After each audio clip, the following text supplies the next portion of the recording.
On January 13th, 2026, Clayton Dietz turned 11.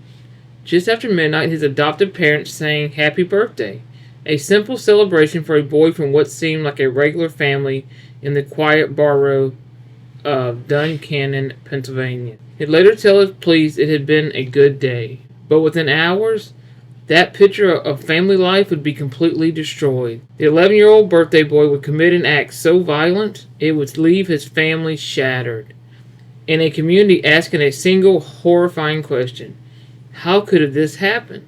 The early morning silence was broken by a loud bang. In the master bedroom, Jillian Dietz was jolted awake. She smelled something in the air, like fireworks, and heard a strange dripping noise.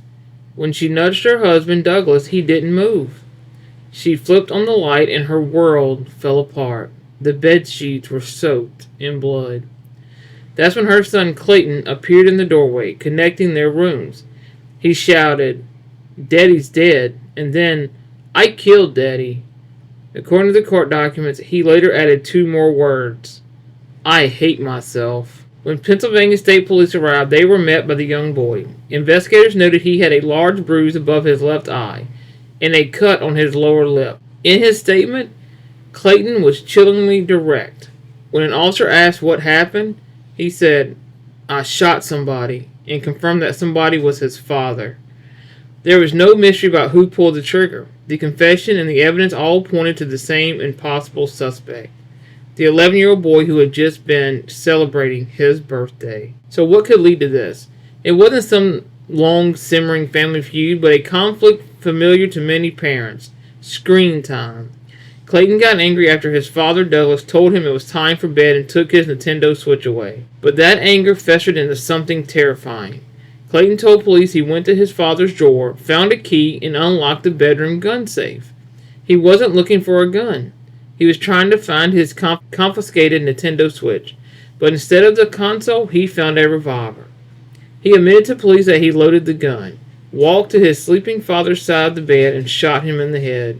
When asked what he thought would happen, he said he was just mad and had not thought about that. While neighbors described the family as kind and quiet, court documents paint a much more troubled picture. A letter sent to his school district revealed that Clayton had a history of behavioral issues, including making inappropriate sexual comments to other students.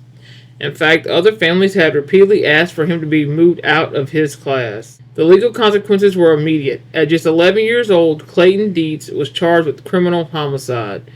Under a 1995 Pennsylvania law, a murder charge automatically sends a case to the adult court system, no matter the defendant's age. Clayton was held without bail in Perry County Prison. This case is a gut-wrenching tragedy, but it's also a terrifying lesson. A simple act of parental discipline, taking away a video game, turned fatal because the key to a gun safe was accessible to a child in a moment of rage.